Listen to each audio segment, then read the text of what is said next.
कहानी की शुरुआत होती है दो लोगों के बीच हो रही एक खतरनाक फाइट से। जैसे ही एक फाइटर ने अपने ओपोनेंट को हराकर जमीन पर गिराया तो एक आवाज ने उसे ऑर्डर दिया कि उस आदमी की गर्दन तोड़कर उसे तुरंत मार डाले। लेकिन वो फाइटर ऐसा करना नहीं चाहता था। उसके अंदर अब भी इंसानियत थी और वो बिना वजह किसी की जान लेने के खिलाफ था। मगर उसके मना करते ही एक नकाबपोश आदमी वहां आ पहुंचा और बिना किसी हिचकिचाहट के एक ही वार में उस हारे हुए फाइटर की गर्दन तोड़कर उसकी जान ले ली। इस नकाबपोश आदमी का नाम डॉन था, जो इलीगल फाइट्स को ऑनलाइन दिखाकर बहुत सारे पैसे कमाता था। लेकिन उसके लिए ये फाइट सिर्फ पैसा कमाने का जरिया नहीं थी। दरअसल लोगों की जान उसकी नजरों में कोई कीमत ही नहीं रखती। खैर, उस फाइटर को मारने के बाद डॉन उस दूसरे आदमी के पास गया जो अभी भी जिंदा था। उसने उसके पेट में चाकू घोंपकर उसे भी मार डाला और साफ कह दिया कि उसे किसी डरपोक आदमी के साथ काम करने की आदत नहीं है। लेकिन अब उसे किसी ऐसे फाइटर की तलाश है जो उसकी अंडरग्राउंड फाइट्स की दुनिया का स्टार बन सके,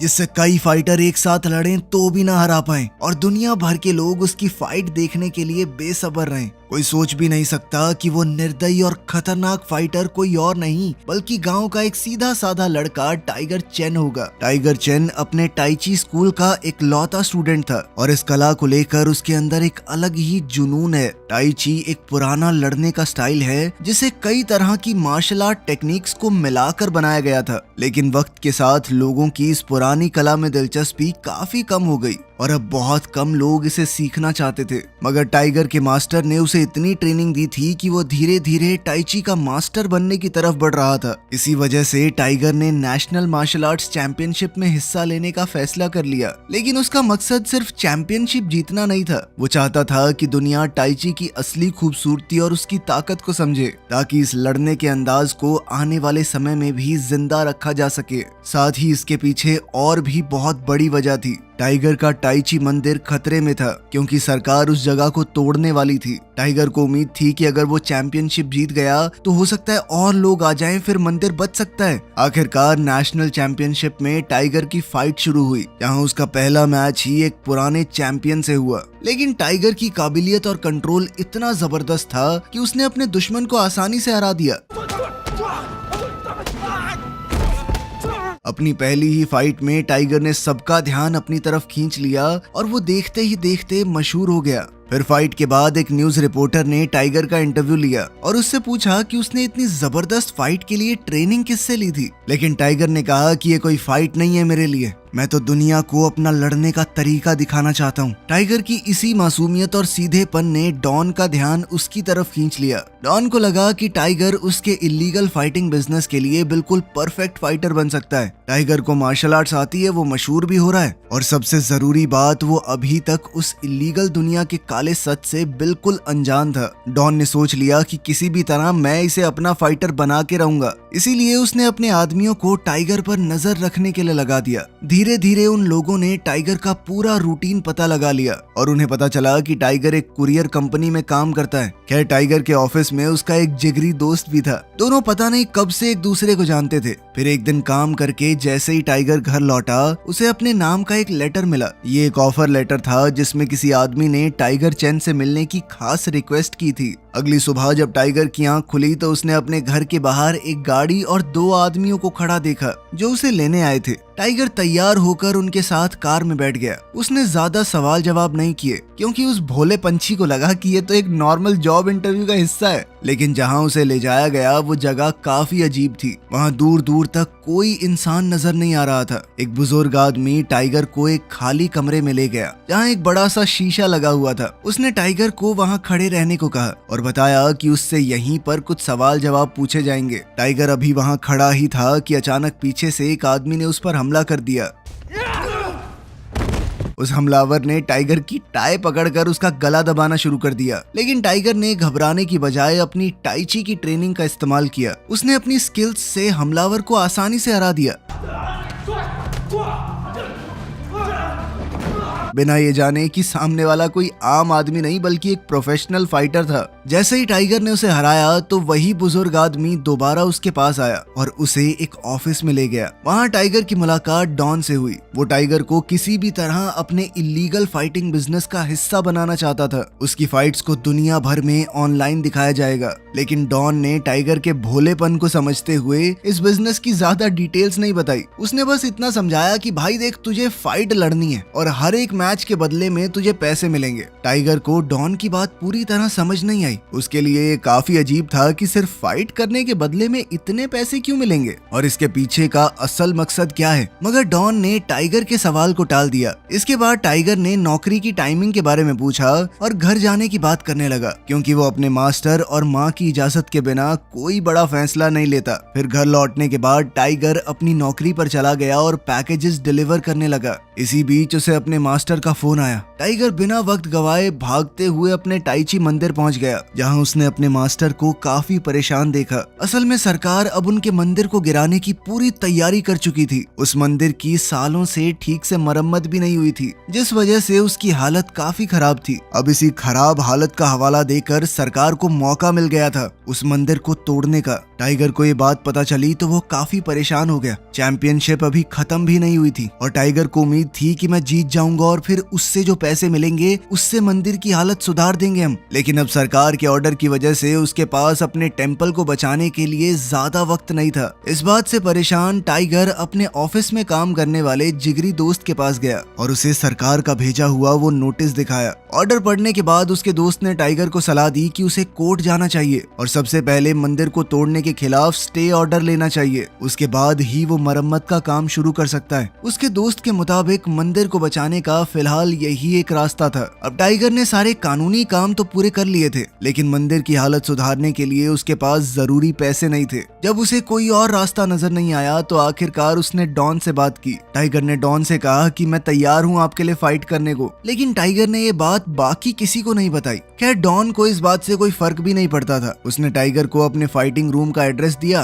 और एक खास वक्त पर वहां पहुंचने को कहा। अब टाइगर जब वहां पर पहुंचा तो रूम पहले की तरह बिल्कुल खाली था। वहां सिर्फ एक ही बड़ा शीशा लगा हुआ था, जिसके पीछे क्या हो रहा है टाइगर देख भी नहीं सकता था। इस बार उसका सामना एक जूडो मास्टर से हुआ, लेकिन टाइगर ने अपनी टाइची स्किल्स का इस्तेमाल करते हुए सिर्फ एक मूव और एक ही लात में उसे पटक दिया। फाइट इतनी आसान थी कि टाइगर को ज्यादा मेहनत भी नहीं करनी पड़ी और बदले में उसे काफी सारे पैसे मिल गए। इतने पैसे देखकर टाइगर काफी खुश हुआ। उसने बिना वक्त गवाए उन पैसों से अपने मंदिर की मरम्मत का काम दोबारा शुरू करवा दिया। इसी तरह अगले दिन टाइगर एक और फाइट के लिए पहुंच गया। इस बार उसके सामने एक बॉक्सर था। टाइगर ने पहले अपनी डिफेंसिव गेम चलाई और धीरे धीरे बॉक्सर को थका दिया। जब उसका दुश्मन कमजोर पड़ने लगा तो टाइगर ने मौका देखकर कुछ जबरदस्त हमले किए और उसे भी हरा दिया। ऐसे ही टाइगर लगातार कई फाइट्स जीतने लगा और धीरे धीरे उसकी पैसे की दिक्कत भी खत्म होने लगी। इन अंडरग्राउंड मैचेस में उसका सामना अलग अलग मार्शल आर्ट्स और फाइटिंग स्टाइल्स वाले फाइटर्स से होता। इस वजह से टाइगर की अपनी काबिलियत भी और बेहतर होती जा रही थी। उसकी किक्स खास तौर पर काफी ताकतवर थी और वो अपनी रफ्तार और टेक्निक पर और ज्यादा कंट्रोल हासिल कर रहा था। इसी ट्रेनिंग और तजुर्बे का फायदा उसे नेशनल मार्शल आर्ट्स चैंपियनशिप के दूसरे राउंड में मिला, जहां टाइगर ने एक और फाइट जीत ली। डॉन की फाइट से कमाए हुए पैसों की वजह से मंदिर का काम भी तेजी से आगे बढ़ रहा था। साथ ही टाइगर ने अपनी माँ को एक वॉशिंग मशीन भी गिफ्ट कर दी, जो उसके लिए काफी बड़ी खुशी थी। अब टाइगर को अंडरग्राउंड फाइटिंग से काफी पैसे मिल रहे थे, इसीलिए वो इसे छोड़ना नहीं चाहता था। वो आज भी एक और फाइट के लिए पहुंच गया, लेकिन इस बार का मुकाबला पहले जितना आसान नहीं था, क्योंकि इस बार टाइगर के सामने कोई आम फाइटर नहीं था, बल्कि एक मार्शल आर्ट्स चैंपियन खड़ा था, जिसके पास कई सालों का तजुर्बा था। सबसे बड़ी बात ये थी कि उसने अपने शरीर को इतना ताकतवर बना रखा था कि टाइगर का कोई भी वार उस पर असर ही नहीं कर रहा था। टाइगर चाहे जितने भी मुक्के और लात बरसाता, सब कुछ बेकार जा रहा था। आखिरकार एक वक्त ऐसा आया जब टाइगर बुरी तरह थक गया और वो अपने दुश्मन से पीछे हट गया, लेकिन वो हार नहीं मान सकता था। इसीलिए उसने ध्यान से अपने दुश्मन के लड़ने के तरीके को ऑब्जर्व करना शुरू कर दिया और उसके फाइटिंग स्टाइल में वो कोई कमजोरी ढूंढने लगा। तभी टाइगर की नजर उसके कमजोर पॉइंट पर पड़ गई। उसने देखा कि अगर इसके कंधे पर एक खास जगह पर जोर लगाया जाए तो उसका दुश्मन कुछ देर के लिए अपना बैलेंस खो बैठता है। टाइगर ने इसी कमजोरी का फायदा उठाया। उसने अपने दुश्मन के कंधे पर जोर डालते हुए उसे उठा लिया और एक जबरदस्त मूव के साथ मिरर स्क्रीन पर दे मारा, लेकिन इस टक्कर की वजह से स्क्रीन टूट गई और टाइगर को उसके पीछे का पूरा सेटअप नजर आ गया। तब टाइगर को पता चला कि उसकी ये फाइट लाइव ब्रॉडकास्ट की जा रही है और दुनिया भर के लोग उसे देख रहे हैं। टाइगर के दिमाग में तुरंत अपने मास्टर की सिखाई हुई बातें आ गई। उसके लिए ये सिर्फ एक फाइट नहीं थी, उसे डर था कि शायद बच्चे भी ये सब देख रहे होंगे, ऐसे बच्चे जो अभी फाइट और मार्शल आर्ट्स के बीच में कोई फर्क ही नहीं समझते। अगर वो उसे देखकर टाइची को सिर्फ मार धाड़ का तरीका समझने लगे तो वो अपनी कला को पूरी दुनिया के सामने गलत दिखा देगा। ये ख्याल टाइगर को अंदर से परेशान करने लगा। अब टाइगर का मन इन अंडरग्राउंड फाइट्स को और आगे जारी रखने का बिल्कुल नहीं था, लेकिन डॉन ने उसकी मजबूरी को समझ लिया था। वो टाइगर के पास आया और उसे याद दिलाया कि वो इतनी आसानी से ये काम छोड़ नहीं सकता, क्योंकि तुम्हें अपने टेम्पल को ठीक करवाने के लिए पैसों की भी तो जरूरत है। टाइगर के पास कोई दूसरा ऑप्शन नहीं था, इसीलिए अपनी मर्जी के खिलाफ उसने चुपचाप पैसे लिए और घर लौट गया। फिर अगले दिन टाइगर का नेशनल मार्शल आर्ट्स चैंपियनशिप में एक और राउंड था, लेकिन अंडरग्राउंड फाइट्स का उसके फाइटिंग स्टाइल पर गहरा असर पड़ चुका था। अब वो टाइची के कंट्रोल्ड तरीके से फाइट नहीं कर रहा था, बल्कि एक प्रोफेशनल फाइटर की तरह अपनी रफ्तार और जोरदार हमलों का इस्तेमाल कर रहा था। वो बिजली की तरह तेज था और उसने कुछ ही पलों में अपने ओपोनेंट को गिरा दिया, लेकिन चैंपियनशिप के रूल्स के हिसाब से उसका ये अटैकिंग स्टाइल ठीक नहीं था। इसी वजह से टाइगर को कंपटीशन से डिस्क्वालीफाई कर दिया गया और वो चैंपियनशिप से बाहर हो गया। ये देखकर उसका मास्टर काफी निराश हुआ, क्योंकि टाइगर ने उसके सिखाए हुए टाइची स्टाइल को छोड़कर अलग तरीके से फाइट करनी शुरू कर दी थी। लेकिन टाइगर ने खुद को समझाया कि चैंपियनशिप भी तो पैसे के लिए ही थी, अगर वो किसी और फाइट से पैसे कमा रहा है तो इसमें गलत क्या है। ये सोचकर उसने खुद को शांत किया और इस बात को ज्यादा दिल पर नहीं लिया। उसी रात टाइगर अपने पिता के साथ डिनर कर रहा था, तभी डॉन का फोन आ गया। डॉन ने उसे तुरंत रात में एक और फाइट के लिए बुलाया। इस बार की फाइट एक शिप के अंदर होने वाली थी, लेकिन फाइट शुरू होने से पहले टाइगर को एक खास यूनिफॉर्म पहनाया गया। जैसे ही वो यूनिफॉर्म पहनकर स्टेज पर पहुंचा, उसकी नजर सामने पड़ी और उसे समझ आ गया कि डॉन ने इस बार उसके साथ धोखा किया था। इस बार टाइगर को एक साथ दो लोगों से फाइट करने के लिए बुलाया गया था। टाइगर कुछ समझ पाता और खुद को संभालने के लिए तैयार होता, उससे पहले ही दोनों फाइटर उस पर टूट पड़े। दोनों तरफ से हो रहे हमलों से टाइगर संभल नहीं पाया और सीधा जमीन पर जा गिरा। जैसे ही टाइगर गिरा, डॉन उसके सामने आ गया। उसने टाइगर का हौसला बढ़ाते हुए उसे यकीन दिलाया कि ये काम सिर्फ तुम ही कर सकते हो, कोई और नहीं कर सकता पूरी दुनिया में। डॉन की बातों से टाइगर में दोबारा हिम्मत आई और वो उठ खड़ा हुआ। वो अब उन दोनों फाइटर्स से लड़ने को तैयार था, लेकिन लड़ते लड़ते वो अपने गुस्से और कंट्रोल को पूरी तरह खो बैठा और तब तक उन दोनों को पीटता रहा जब तक फाइट खत्म नहीं हो गई।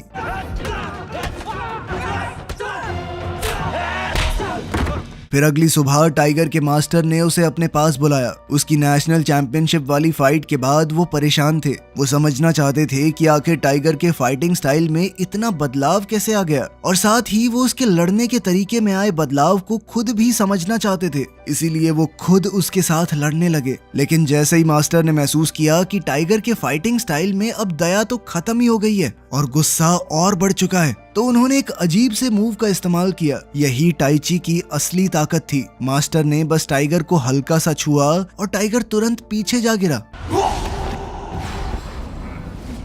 अपने मास्टर की इस ताकत को देखकर टाइगर भी हैरान रह गया। अपनी ताकत दिखाने के बाद मास्टर ने टाइगर को समझाया कि अब फैसला तुम्हारे हाथ में है। अगर वो टाइची को सिर्फ एक लड़ने के तरीके की तरह देखता है तो मास्टर ने उसे सब कुछ सिखा दिया है, वो यहाँ से जा सकता है। लेकिन अगर वो टाइची की शक्ति को सच में सीखना चाहता है तो अभी और वक्त लगेगा। पर इसके लिए टाइगर को सबसे पहले ध्यान के जरिए अपने अंदर सुकून और कंट्रोल पैदा करना होगा। मास्टर की बातें सुनने के बाद टाइगर चुपचाप मंदिर मंदिर से निकल गया। लेकिन जैसे ही वो बाहर जाने लगा, अचानक उसके पेट में तेज दर्द होने लगा। कुछ ही पल बाद उसने खून की उल्टी कर दी। ये सब कुछ उस एक मूव का असर था जो मास्टर ने उस पर इस्तेमाल किया था। वो एक स्पिरिचुअल टेक्निक थी जो दुश्मन के अंदरूनी अंगों को नुकसान पहुंचा सकती थी और इसी वजह से ये मूव किसी की जान तक ले सकता है। यही टाई ची की असली और खतरनाक ताकत है। इसके बाद टाइगर को एक बार फिर डॉन के इलीगल फाइटिंग एरिना में बुलाया गया। इस फाइट में उसका सामना एक बेहद पावरफुल फाइटर से हुआ, लेकिन टाइगर के लिए अब सामने वाला कोई भी फाइटर हो एक जैसा ही था। उसे अपने मास्टर से मिला हुआ सारा गुस्सा उस फाइटर पर उतारना शुरू कर दिया। टाइगर उसे इतनी बुरी तरह पीट रहा था कि वो फाइटर लगभग मरने की हालत में पहुंच गया।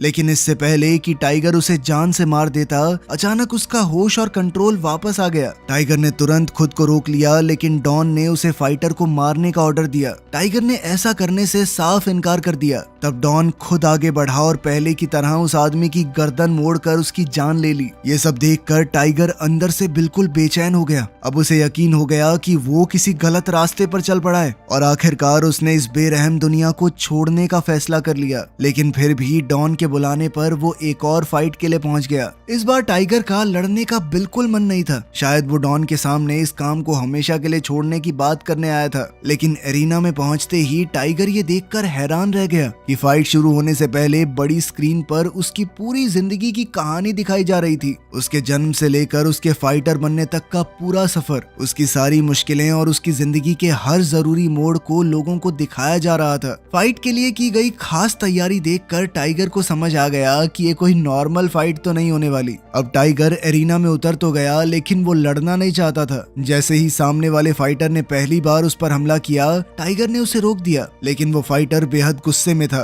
और एक के बाद एक टाइगर पर हमले करने लगा। आखिरकार अपनी जान और इज्जत बचाने के लिए टाइगर को भी लड़ना ही पड़ा। लेकिन इस बार टाइगर का इरादा सामने वाले को नुकसान पहुंचाने का नहीं था। वो सिर्फ अपना बचाव कर रहा था और अपने ओपोनेंट के वार को डिफेंड कर रहा था। टाइगर को इस तरह लड़ते हुए देखकर डॉन का गुस्सा भड़क गया। वो खुद एरिना में उतर आया और टाइगर को सबक सिखाने के इरादे से उस पर हमला कर दिया। डॉन ने एक जबरदस्त किक मारी जिससे टाइगर दूर जा गिरा। लेकिन डॉन टाइगर को और नुकसान पहुंचाता उससे पहले ही पुलिस वहां पहुंच गई और पूरी जगह को अपने कंट्रोल में ले लिया। असल में पुलिस को खुद टाइगर ने ही डॉन और उसके इलीगल फाइटिंग बिजनेस के बारे में पूरी जानकारी दी थी। ये देखकर कि अब हालात कंट्रोल में हैं, टाइगर वहां से चला गया। अब टाइगर को अपनी सारी गलतियों का एहसास हो चुका था। वो समझ गया था कि उसने पैसों के लिए अपनी कला का गलत इस्तेमाल किया था। अब वो इन गलतियों को दोबारा कभी नहीं दोहराना चाहता। अगली सुबह टाइगर मंदिर में गया और अपने मास्टर से माफी मांगी। उसे अफसोस था कि उसकी वजह से पूरी दुनिया के सामने टाई ची बदनाम हुआ होगा। टाइगर ने फैसला कर लिया था कि वो अपनी गलती सुधारते हुए यहाँ से दूर चला जाएगा। लेकिन तभी अचानक किसी ने उसका रास्ता रोक लिया। वो कोई और नहीं बल्कि डॉन था। डॉन किसी तरह पुलिस की कस्टडी से खुद को छुड़ाकर टाइगर से बदला लेने के लिए वापस आ गया था। अचानक डॉन ने टाइगर के साथ फाइट शुरू कर दी। टाइगर बिल्कुल नहीं लड़ना चाहता था, लेकिन वो ये बात भी जानता था कि अगर वो नहीं लड़ा तो डॉन इतना क्रूर है कि उसे मार डालेगा। डॉन को भी लड़ना बखूबी आता था, इसलिए टाइगर के लिए उसे हराना कोई आसान काम नहीं था। टाइगर अपने अलग अलग तरीकों से उसे हराने की कोशिश करता रहा, लेकिन डॉन के पास उसके हर एक अटैक का जवाब था। आखिरकार टाइगर ने अपनी टाई ची की असली ताकत का इस्तेमाल करने का फैसला किया और उस टेक्निक का इस्तेमाल किया जो उसके मास्टर ने उस पर आजमाई थी। टाइगर ने डॉन को ढंग से छुआ तक नहीं, लेकिन उसकी ताकत के सामने डॉन जोर से जमीन पर जा गिरा। दरअसल टाइगर अकेले में काफी वक्त से इस टेक्निक को सीखने की कोशिश कर रहा था और इसका सही इस्तेमाल करने का मतलब था कि टाइगर ने टाई ची को पूरी तरह से सीख लिया। अब वो पूरी तरह से एक टाई ची मास्टर बन चुका था और टाइगर को इस मुकाम तक पहुंचता देखकर उसका मास्टर बहुत खुश हुआ। उसने टाइगर को माफ कर दिया क्योंकि उसे अपनी गलतियों का एहसास हो चुका था और अब वो टाई ची की असली ताकत को समझ गया था। अब उनका मंदिर भी पूरी तरह से ठीक हो गया और अब सरकार के पास उसे तोड़ने के लिए कोई बहाना नहीं था। इसलिए टाइगर को अपनी सबसे बड़ी चिंता से भी आजादी मिल गई। अब वो सुकून से अपने मंदिर में प्रैक्टिस करते हुए आने वाली पीढ़ियों को टाई ची के बारे में सिखा सकता है। वीडियो पसंद आई तो लाइक कर देना, चैनल को सब्सक्राइब कर लेना। मिलते हैं अगली वीडियो में।